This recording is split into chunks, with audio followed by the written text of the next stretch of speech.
Então, muito boa noite a todos. Sejam todos muito bem-vindos, aqueles vindo pela primeira vez, aqueles que já retornam à nossa casa. É sempre uma alegria muito grande poder estar aqui dividindo um pouquinho do conteúdo. Obrigado pela oportunidade de poder fazer isso. Então, vamos falar um pouquinho, estudar um pouquinho sobre a visão espírita das doenças e a visão espírita também do processo de cura. Para começar, eu gostaria de trazer aqui uma passagem do livro Contos e Apólogos. É um livro psicografado pelo Chico Xavier, do irmão X Humberto de Campos.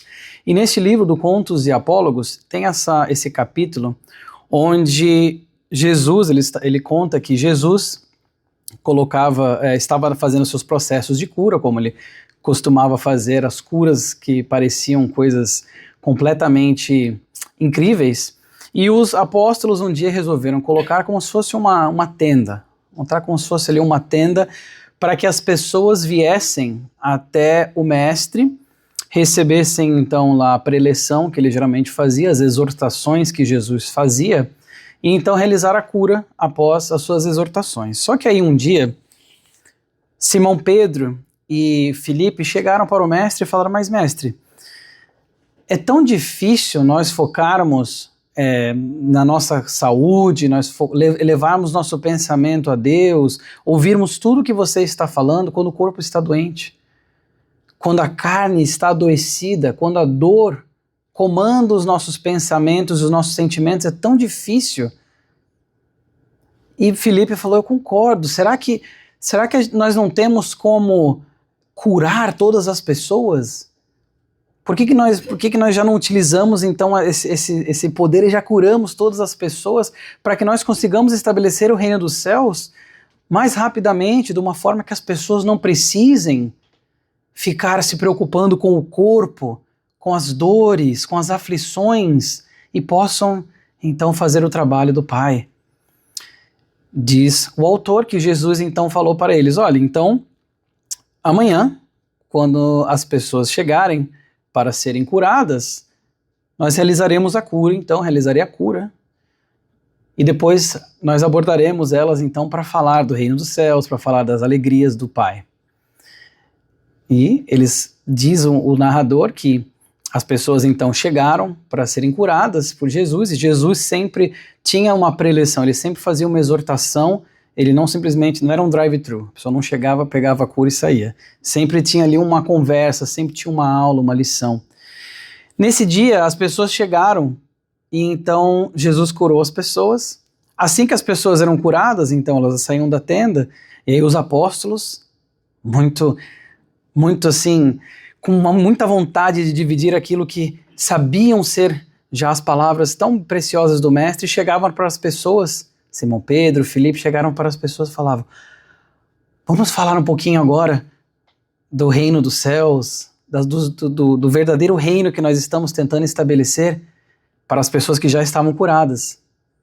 E as pessoas falavam assim: mas tem tanto problema em casa, eu estou um pouco na pressa agora.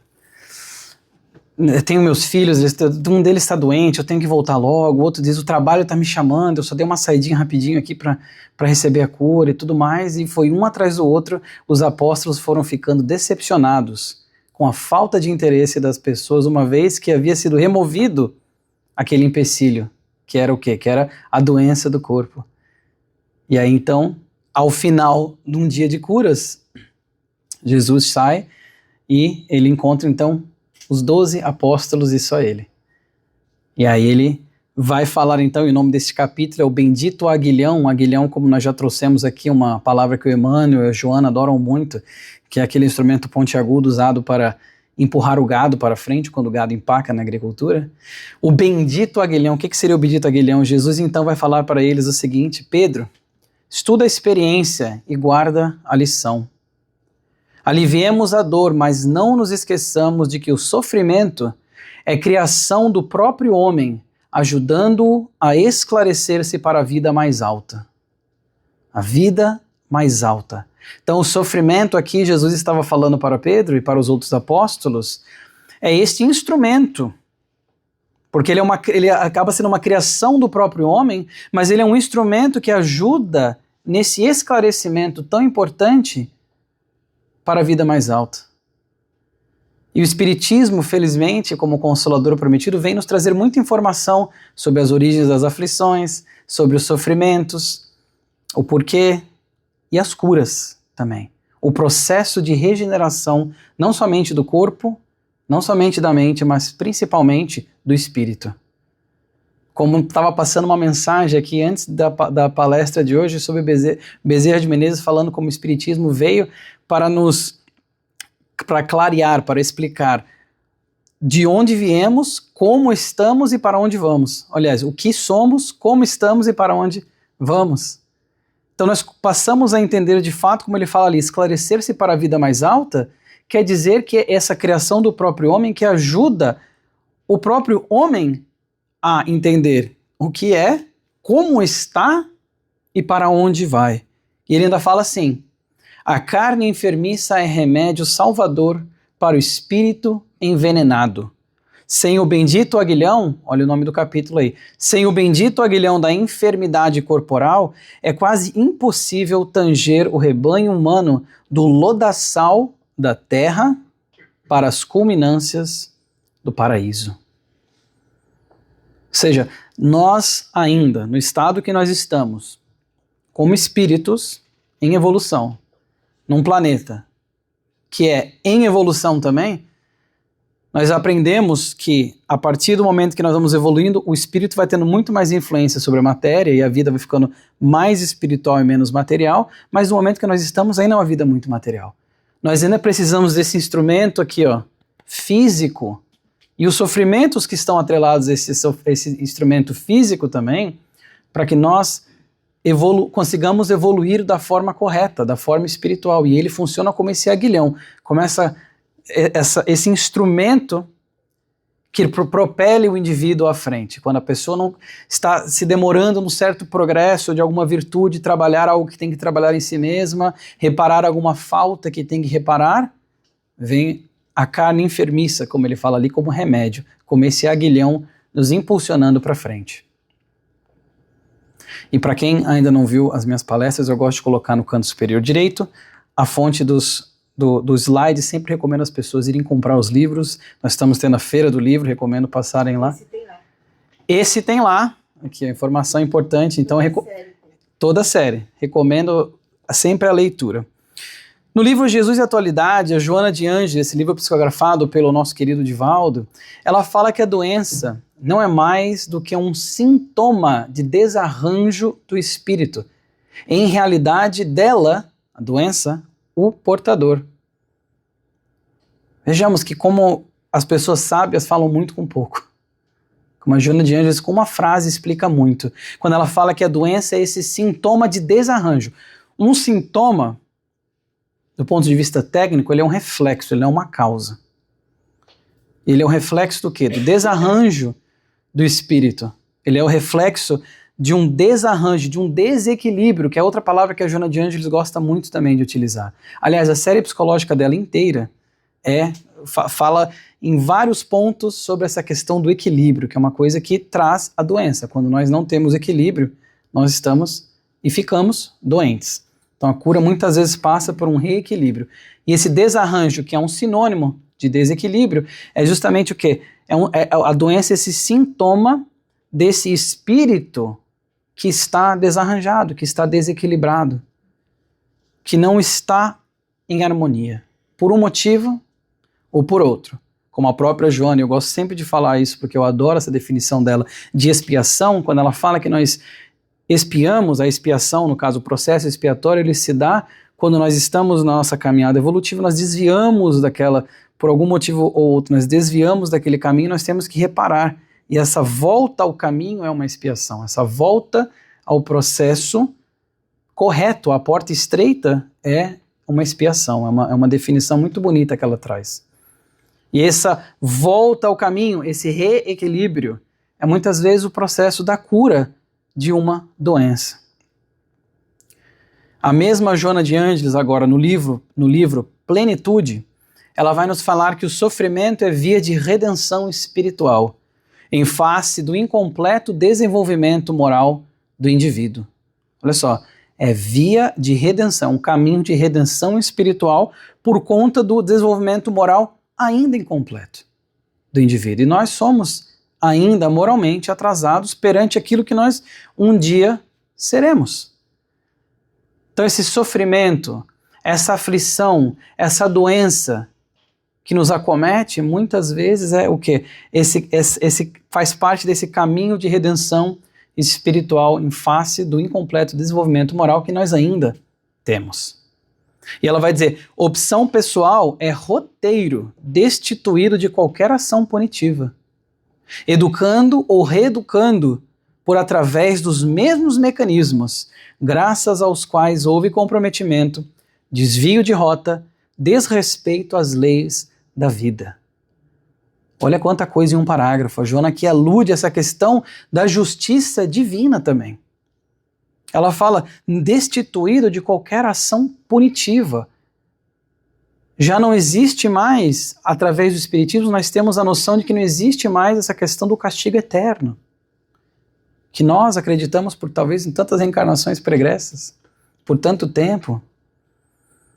Porque se existe um castigo eterno, não existe um Deus completamente perfeito, totalmente perfeito, justo e bom.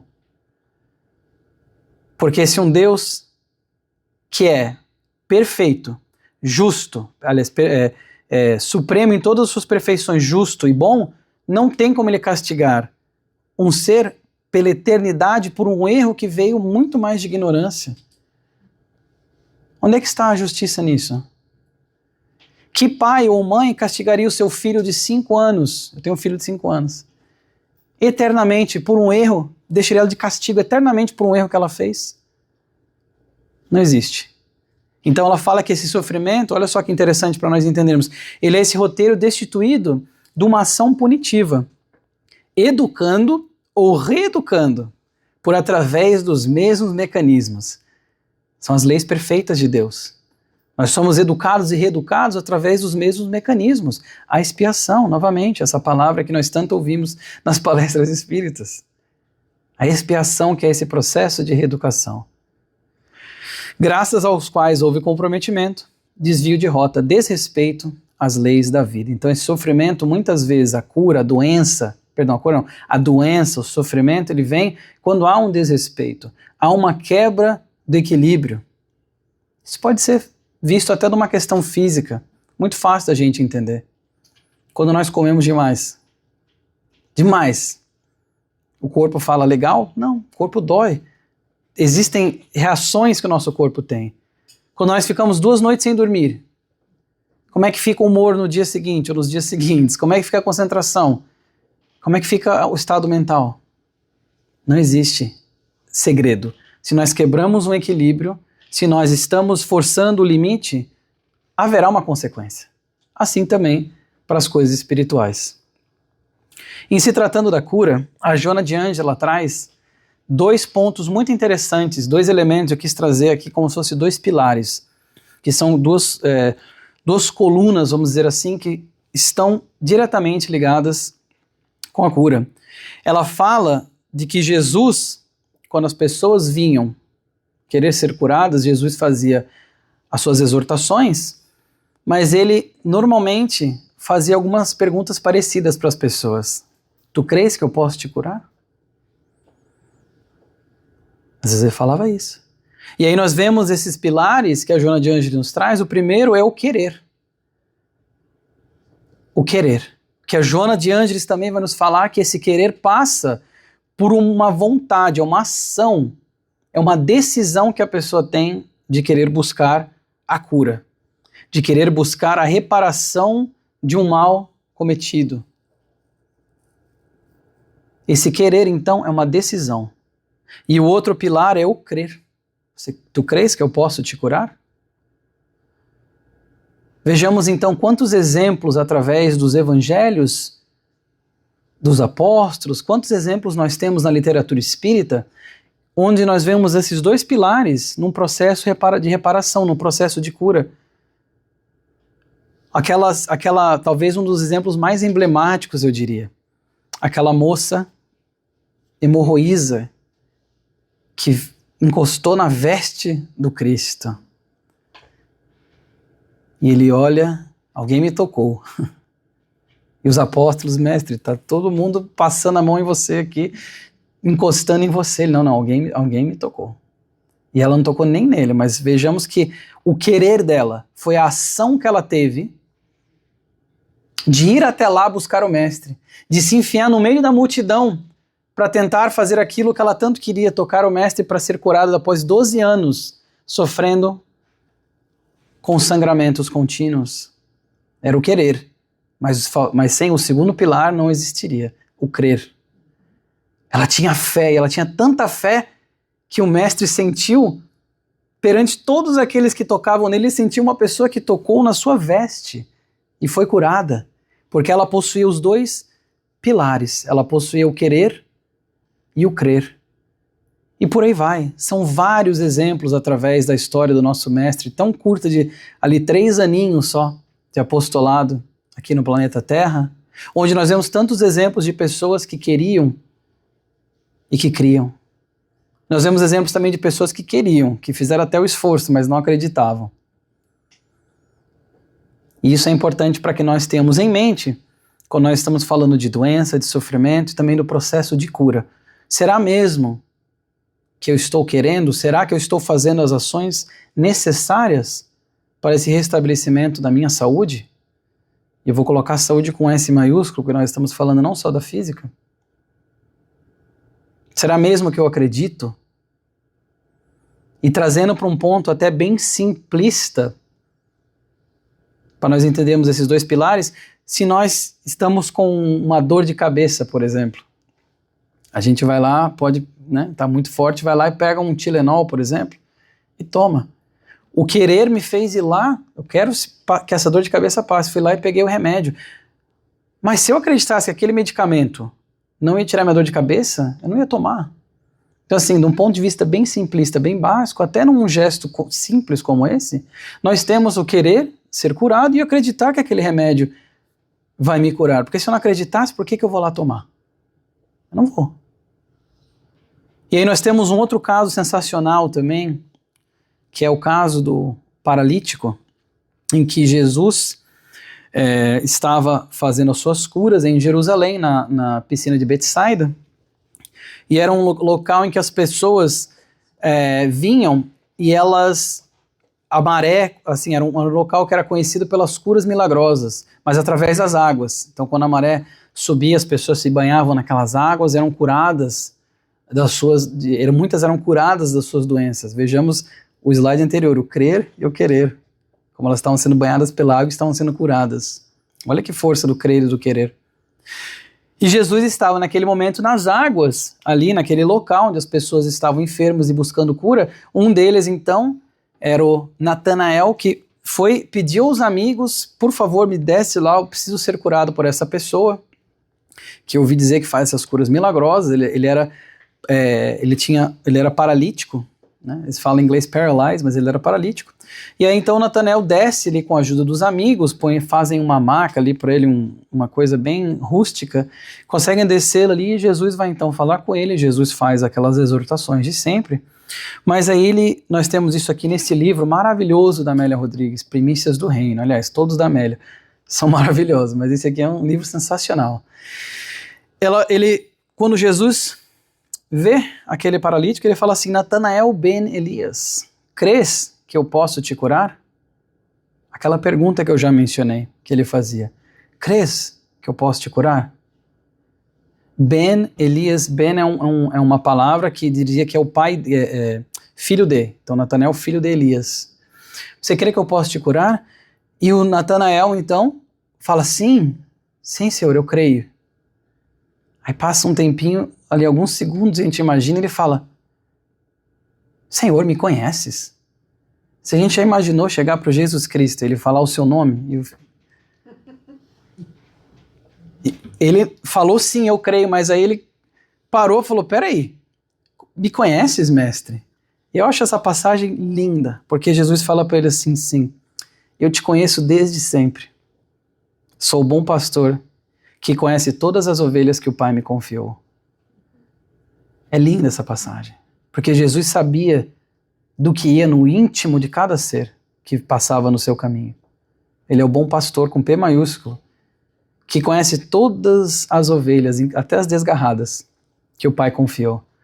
Então, ele falou, te conheço desde sempre. Ele sabia quem era o Natanael, ele sabia o processo de expiação que o Natanael estava passando, pois era paralítico há 38 anos. E foi curado. E aí uns questionamentos referentes às curas do mestre, muitos levantam, inclusive eu acho muito legal a visão do Caio Barchuta, que foi também um grande apóstolo do espiritismo no Brasil, já desencarnado. Ele fala que Jesus conhecia as pessoas no íntimo, ele sabia o que passava no íntimo de cada um, da trajetória de cada um, e ele obedecia, claro, às leis de causa e efeito. Então, quando ele curava uma pessoa, quando ele exercia aquela cura, o Caio Barchuta vai falar que é porque aquela pessoa já estava apta para receber a cura, que é muito importante nós termos em mente. Porque quando nós falamos de doença, quando nós falamos de cura, muitas vezes vem um questionamento, poxa, mas eu creio e eu quero, por que não vem a cura? É um questionamento muito importante que nós fazemos. E ele fala que Jesus sabia, então Jesus respeitava a trajetória e os motivos daquela aflição temporária da carne de cada um, e ele executava a cura quando a cura estava pronta para ser recebida pela pessoa que queria e pela pessoa que cria, mas que ela estava pronta para receber aquilo. No livro O Consolador, que é um livro de perguntas e respostas, o Emmanuel, eles vão perguntar ao Emmanuel o seguinte: em face dos esforços da medicina, como devemos considerar a saúde? Aí ele vai dizer, para o homem da terra, a saúde pode significar o equilíbrio perfeito dos órgãos materiais. Para o plano espiritual, todavia, a saúde é a perfeita harmonia da alma, para a obtenção da qual muitas vezes há necessidade da contribuição preciosa das moléstias e deficiências transitórias da terra. Vejamos, como eu falei anteriormente, que eles gostavam muito, a Joana, o Emmanuel falam muito dessa questão do desequilíbrio, da desarmonia. E olha só, é o equilíbrio perfeito dos órgãos materiais quando nós olhamos alguém com saúde, quando nós olhamos para uma pessoa e falamos, aquela pessoa é muito saudável. Nós estamos 99% das vezes referindo à parte física. Mas ele fala assim, para o plano espiritual, todavia, a saúde é a perfeita harmonia da alma. Olha só, e que muitas vezes ele vai dizer necessita da contribuição de uma doença do corpo para que se atinja a harmonia da alma. Vejamos que interessante. Quase uma ideia paradoxal. Mas tão importante de nós entendermos de fato o que isso quer dizer. Então ele está dizendo aqui, de novo, a saúde ele está dando ampliando o entendimento da palavra saúde para nós. Não somente a saúde do corpo, com os órgãos funcionando perfeitamente, como ele fala ali. Tem a saúde do espírito, tem a saúde da mente também, que está diretamente conectada do corpo e do espírito. E eu até divido isso com as pessoas, quando a gente fala de saúde, porque eu eu sou psicólogo clínico, eu trabalhei no hospital psiquiátrico. E na ala das pessoas com psiquiatrias, a Inpatient Unit, que eles falam aqui nos Estados Unidos. E lá eu me lembro que uma das coisas que mais me chocou quando eu entrei para trabalhar lá a primeira vez foi a quantidade de pessoas que eu parei para perceber que eram saudáveis fisicamente. Você olhava para as pessoas, você falava, um homem, uma mulher, você falava, poxa, pessoa saudável, com corpo bem, bonita até, mas a mente completamente perdida. E aí a gente fica se perguntando, né, quanto vale realmente cuidar disso aqui, despender muito cuidando disso aqui, quando o resto às vezes é negligenciado e nós vemos um resultado muito forte. Claro que por trás disso tem muitos processos obsessivos e tem muito mais motivos, mas eu lembro que foi uma das coisas que mais me chamou a atenção. E quando a gente fala de saúde, por isso que é sempre importante considerar esses três, vamos dizer assim, esses três pontos, né? A saúde do corpo, a saúde da mente e a saúde do espírito, que sem dúvida estão sempre interconectadas. E na pergunta 96, que eu trouxe aqui, porque é uma pergunta interessante. Toda moléstia do corpo, ela tem então ascendentes espirituais? Emmanuel vai nos falar que as chagas da alma se manifestam através do envoltório humano. O corpo doente reflete o panorama interior do espírito enfermo. A patogenia é um conjunto de inferioridades do aparelho psíquico. Lembra que nós falamos da mente também? É um conjunto de inferioridades do aparelho psíquico. Então ele está falando dessa, como eu falei, dessa interconectividade entre esses 3 pontos, entendendo que essas chagas da alma muitas vezes vão se manifestar no corpo, que é esse instrumento que nós temos aqui, à nossa disposição, neste momento da nossa caminhada evolutiva como espíritos imortais. É isso que nós temos, e muitas vezes as chagas da alma vão se manifestar, como ele fala ali, no envoltório humano. E nós vamos, livro atrás de livro, na literatura espírita, nós vemos casos de pessoas que encarnam com uma moléstia física, com alguma deficiência, com alguma doença terminal, com algo físico, que é diretamente um resultado da parte de um desarranjo do espírito. Livro atrás de livro, nós vemos isso. Então é algo para que nós tenhamos em mente.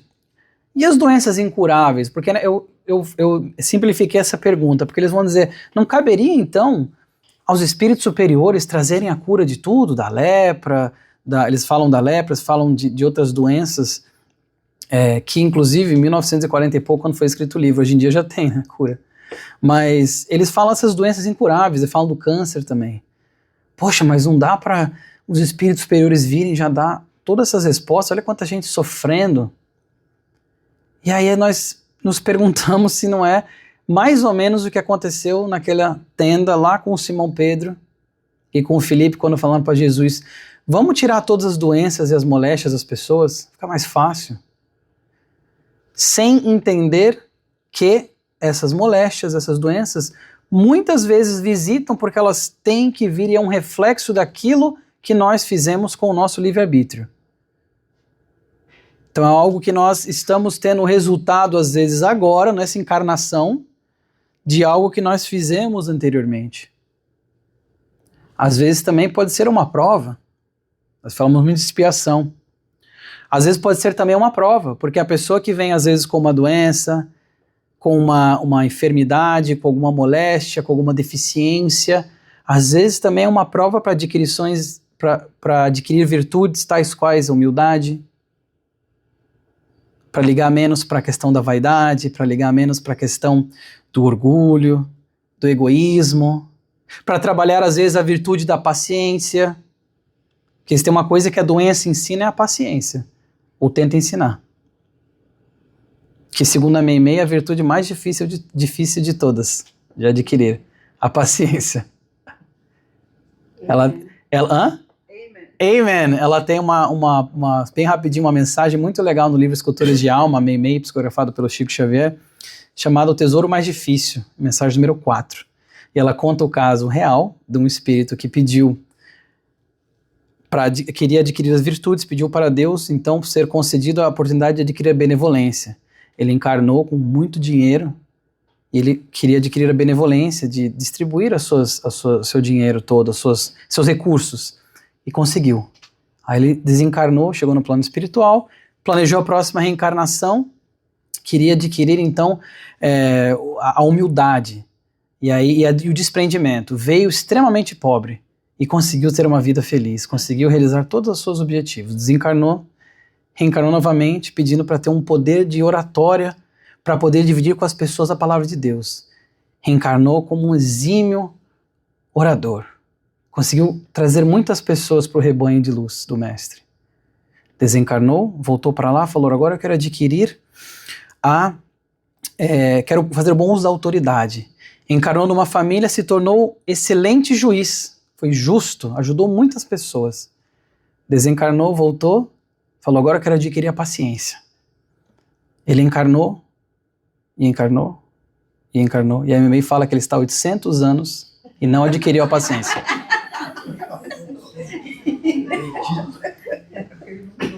800 anos, reencarnação após reencarnação. Então, se vocês acham que é difícil adquirir a paciência, vocês não estão sozinhos. Vejamos, no Escultores de Alma, mensagem número 4. E o pensamento, então? Qual que é a influência do pensamento na doença e na cura? Bom, toda. A Joana de Ângeles nos fala que o que se cultiva no pensamento transborda para a esfera objetiva, constituindo-se elemento existencial no comportamento humano. O que nós estamos cultivando aqui, então, ele transborda para a esfera objetiva, ele transborda para a parte material. E nós temos reflexos, sim, no corpo do que está sendo cultivado no pensamento. E não precisa nem ser espírita para enxergar isso. Quando nós estamos estressados com pensamentos de ódio, como é que o corpo reage? A gente consegue dormir bem?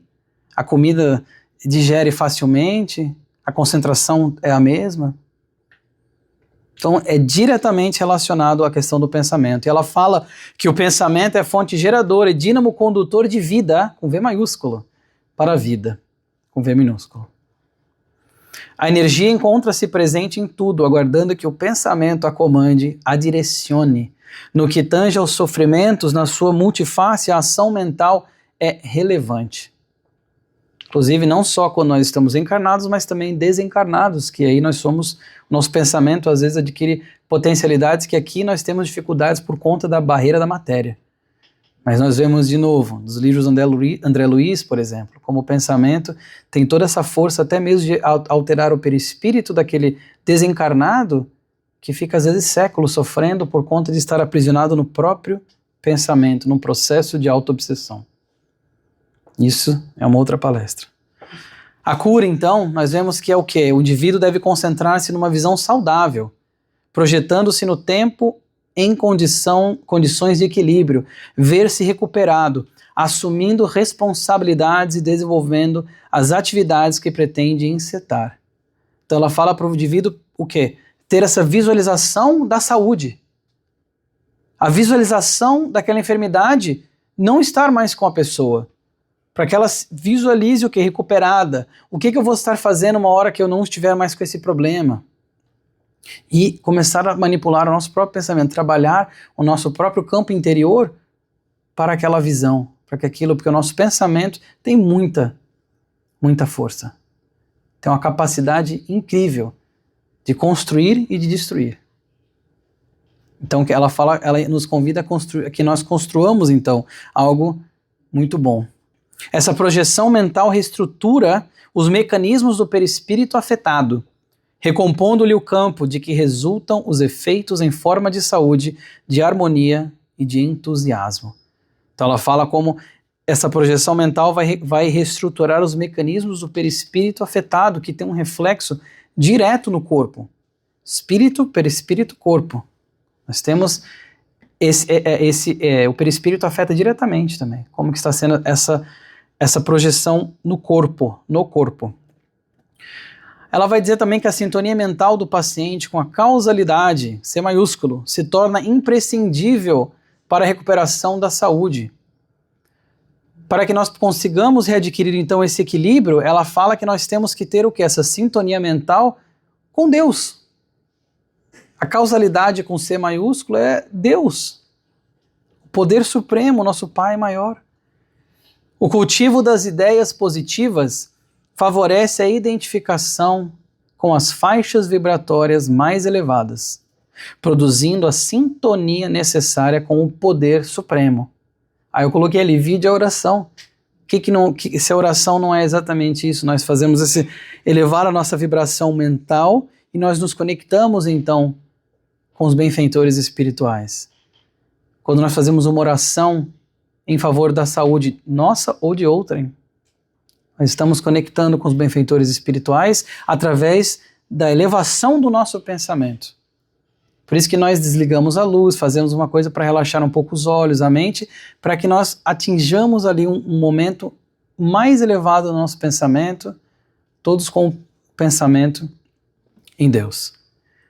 O Emmanuel, ele vai nos falar aqui no livro Vinha de Luz, o seguinte, é uma pergunta na verdade, ele fala quantas enfermidades pomposamente batizadas pela ciência médica não passam de estados vibratórios da mente em desequilíbrio? Olha só, quantas enfermidades que são descobertas pela ciência, que afligem o nosso cotidiano, não passam de estados vibratórios da mente em desequilíbrio. Essa mente que quando adquire um estado vibratório baixo, ela inclusive se deixa aberta a influenciações negativas, que muitas vezes vão se comprazer na dor do outro, pois ainda são ignorantes. Porque o mal é a ausência do bem, mas ele vem nesse ponto por muita ignorância do espírito que não enxerga as verdades maiores, que não enxerga a infinitude que ainda há pela frente e como que Deus é tudo. Como todos nós vamos caminhar para o bem, estamos caminhando para o bem. Então Emmanuel fala que o quê? Quais são os remédios para isso? A aproximação recíproca e a assistência mútua. E quando oramos uns pelos outros, as nossas mentes se unem no círculo da intercessão espiritual. O Emmanuel fala da aproximação recíproca e assistência mútua, da caridade. A caridade verdadeira. Quando nós nos aproximamos de alguém para ajudar aquela pessoa, sem segundas intenções. Quando nós nos aproximamos de alguém, às vezes para pedir ajuda também, de uma forma sincera. E aí nós permitimos que o outro nos ajude também. E qual que é o segundo ponto? A oração. Não tem segredo. A oração vai estar em todas as prescrições espirituais quando nós estamos falando sobre processos de sofrimento, processos de cura. Entendendo sempre que quando nós oramos, podemos até pedir algo, mas nós temos que entender que tudo no tempo de Deus. Que às vezes eu creio, eu quero, eu faço tudo possível, mas não vem. Faço uma oração mais forte ainda, mas ainda assim não vem. Eu tenho que e aí resta então aquela resignação, que não é uma espera passiva, de entender que existe justiça divina. E tudo no tempo de Deus, porque Deus sabe o que é melhor para mim, não eu sei o que é melhor para mim. Eu acho que eu sei o que é melhor para mim. Na verdade, eu sei o que eu quero, mas eu não sei o que é melhor para mim. Nós não temos essa capacidade espiritual de um Jesus Cristo, primeira ordem, primeira classe, para saber esse tipo de coisa. Então cabe a nós aprender o que? A resignação, a paciência, olha só, diretamente ligada à resignação. Mas a Joana também vai nos falar do cuidado com o corpo. Ela fala muitas vezes do descanso físico, da alimentação bem balanceada, do sono, manter a higiene. Ela fala que a vida saudável, portanto, são os esforços concentrados para a manutenção dos equipamentos da maquinaria corporal, sob equilibrado comando do Espírito. Nós que estamos aqui, os encarnados que me ouvem nesse momento, e os desencarnados também já tiveram e terão corpo, nosso corpo é um instrumento. Ele veio do pó e vai voltar ao pó. Ele está momentaneamente emprestado a nós, para que nós façamos o melhor que nós possamos fazer com esse instrumento, com essas oportunidades. Portanto, quando nós vemos a questão do materialismo, quando nós vemos a questão das doenças, que muitas vezes nascem por um apego exagerado às questões materiais, vemos também a questão do corpo. A questão de um título, a questão do corpo, a questão de uma autoridade, de um cargo, a questão de coisas que vão passar. Coisas que são efêmeras, coisas que são emprestadas a nós neste momento para que nós utilizemos. E como qualquer instrumento que é emprestado, nós temos que fazer bom uso. Se alguém lhe empresta um livro, você não vai rasgar o livro e devolver para a pessoa. E da mesma forma o contrário, quando você empresta, você espera que a pessoa cuide bem daquilo que você emprestou. Se alguém empresta o carro para você, por exemplo, ou você empresta o carro, é um instrumento de transporte, é um meio de transporte, é um meio de se engrandecer com uma leitura. O nosso corpo é um meio, é um instrumento que nós temos à nossa disposição, então nós temos sim que ter cuidado com o corpo. O que não pode ocorrer é esse desequilíbrio que vem quando nós damos muita atenção ao corpo e não atenção suficiente ao espírito. E aí fica, então, um alerta para cada um de nós, para ver quanto que eu estou dando atenção para isso e qual o valor que eu estou colocando, porque isso é importante também. Qual o valor que eu estou assignando, colocando num corpo perfeito, num título acima de todo mundo, em coisas, de novo, passageiras. A minha felicidade está dependendo disso? Se sim, temos aí então algo a melhorar, algo a mudar. Quais são as receitas então para a cura do espírito, a verdadeira cura? Porque nós já falamos sobre a cura do corpo e os processos por isso. O Emmanuel, no livro Livro da Esperança, ele tem essa mensagem que ele fala o seguinte: basta ligeira reflexão para encontrar no Evangelho a coleção de receitas articuladas pelo divino médico com vistas à terapia da alma. Aí ele vai dar vários problemas e onde estão a cura, aliás, a receita que eventualmente virá após o uso com a cura. Egoísmo, o problema é o egoísmo. Faze aos outros o que desejas que os outros te façam. Mateus. Cólera, na paciência possuirás a ti mesmo. Está em Lucas. Vaidade, não entrarás no reino do céu sem a simplicidade de uma criança. Continua, tá, pessoal? Falsa virtude, se aspiras a ser o maior, sê no mundo o servo de todos. Ódio, ama os teus inimigos. Ignorância, aprende com a verdade te libertará. Ofendido, perdoa 70 vezes 7. Incerteza, nega a ti mesmo, toma a tua cruz e segue-me. Então o Emmanuel nos fala que a prescrição, que as receitas que nós precisamos para os problemas que afligem o espírito estão no Evangelho há muito tempo. Estão lá. Mas o Emmanuel, como sempre, muito didático, que eu amo, vai lá e coloca a lista ali, ó. Quase que um checklist, para a gente estudar e refletir. Colocando diretamente coisas que já estão à nossa disposição. Essas passagens que estão aí imortalizadas no Evangelho dos Apóstolos, nos Evangelhos sinóticos. Ele vai falar ainda de cura no pão nosso, quando ele fala que o homem comum se liberte da enfermidade, mas é imprescindível que entenda o valor da saúde. Existe, porém, tanta dificuldade para compreendermos a lição oculta da moléstia do corpo, no corpo, quanto se verifica em assimilarmos o apelo ao trabalho santificante que nos é endereçado pelo equilíbrio orgânico. O apelo ao trabalho santificante que nos é endereçado pelo equilíbrio orgânico. Vejamos como ele fala aqui da cura, ele fala da moléstia, ele fala do caminho para a cura também, fala dessa questão do trabalho e do equilíbrio orgânico, o trabalho santificante, porque muitas vezes a doença, a enfermidade, a moléstia, ela vem para que nós paremos e falem, será que eu estou no caminho certo?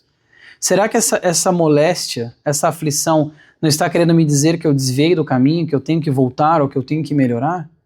Quando nós conseguimos fazer essa pausa e essa reflexão, nosso entendimento se alarga. E as coisas adquirem outro significado. Então, com isso, que nós possamos refletir no que o Emmanuel está falando aqui, que por mais que nós nos libertemos da enfermidade, se tem uma enfermidade, uma moléstia, uma deficiência, qualquer problema que aflige o nosso corpo, é imprescindível que nós entendamos também o valor da saúde.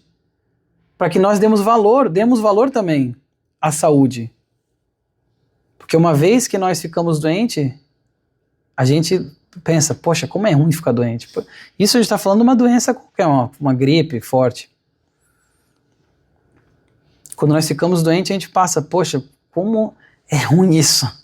Agora imaginemos então as moléstias mais sérias, as aflições mais sérias, as doenças incuráveis, aquelas que realmente mexem conosco. Quando nós nos curamos, ele fala, se nós estabelecemos o equilíbrio e conseguimos a cura, vamos então valorizar a saúde, fazendo o quê? Fazendo coisas diferentes, tomando decisões diferentes. E no livro Ceareiros de Volta, que já indo mais para o final da nossa fala de hoje, nós temos, esse livro é interessantíssimo, é psicografado pelo o Valdo Vieira, e é um livro de pessoas que eram espíritas, que desencarnaram e mandaram mensagens desencarnadas, olha que legal. Então assim, trabalhadores espíritas que já estão no plano espiritual e mandaram mensagens. Eles têm no capítulo 29 e no capítulo 30 mensagens que são praticamente de autores diferentes, falando do mesmo assunto, falando sobre o Evangelho, falando sobre realmente a palavra do Cristo.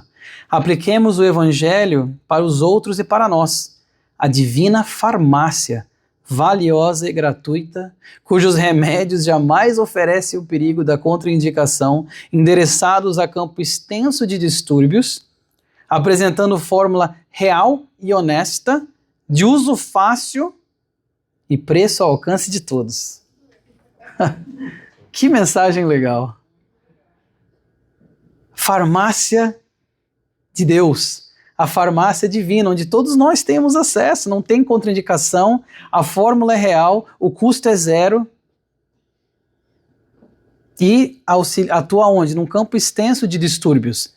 Dos problemas mais variados que nós possamos ter, está lá na divina farmácia à nossa disposição.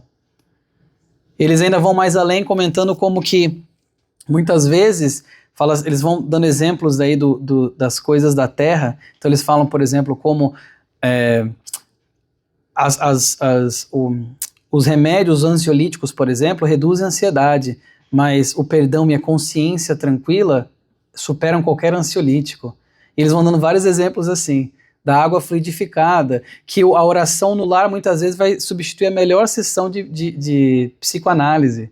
E eles vão dando exemplos de coisas do nosso dia a dia, como que tudo que está ali no Evangelho consegue ser aplicado quando nós de fato paramos para sorver dessa farmácia divina. E para fechar, eu trouxe uma mensagem de não poderia ser diferente, falando que a enfermidade é quase sempre o bem exprimindo reajuste, sustando-nos a queda em delitos maiores. Organizemos assim o socorro da oração junto de todos os que padecem no corpo dilacerado, mas se a cura demora, jamais nos aflijamos. Seja o leito de linho, de seda, palha ou pedra, a dor é sempre a mesma e a prece em toda parte é bênção, reconforto, amparo, luz e vida. Lembremos-nos, no entanto, de que lesões e chagas, frustrações e defeitos em nossa forma externa são remédios da alma que nós mesmos pedimos à farmácia de Deus. Sensacional. Olha só, a enfermidade é quase sempre o bem exprimindo reajuste, como nós falamos da expiação. Ele fala que nós organizemos então o socorro da oração e se a cura demorar, para que nós não nos aflijamos. Lembremos da resignação e da paciência. Seja o leito de linha, de seda, de palha ou de pedra, a dor é sempre a mesma. Porque a pessoa que é bilionária e a pessoa que é paupérrima, se perder um filho, vai sentir a mesma dor. O Covid veio nos mostrar isso também. Quando nós fomos como o mais rico foi acomedido, quanto o mais pobre. Quanto a pessoa da cultura totalmente diferente foi atingida também. E por aí vai. E ele fala também que a dor é sempre a mesma e a prece em toda parte é bênção, reconforto, amparo e luz. Mas que nós lembremos-nos então, ele fala, mas aí o alerta, lembremos que o quê? Que as lesões, as chagas, todos os problemas em nossa forma externa, no nosso corpo, são remédios da alma, que nós mesmos pedimos à farmácia de Deus. Então ele está usando até uma linguagem parecida com o que nós vimos na mensagem anterior, a divina farmácia, da farmácia de Deus. Então ele está nos convidando a essa resignação, à paciência, à oração, ao entendimento mais profundo das chagas que afetam a alma e são refletidas no corpo físico. E que nós possamos então continuar trabalhando para a nossa cura, através do querer, através do crer, através da oração, mas entendendo que é tudo no tempo de Deus. Assim, então, nós conseguiremos alcançar o equilíbrio e a saúde real, que é a saúde do Espírito. Muito obrigado, tenhamos todos uma semana iluminada.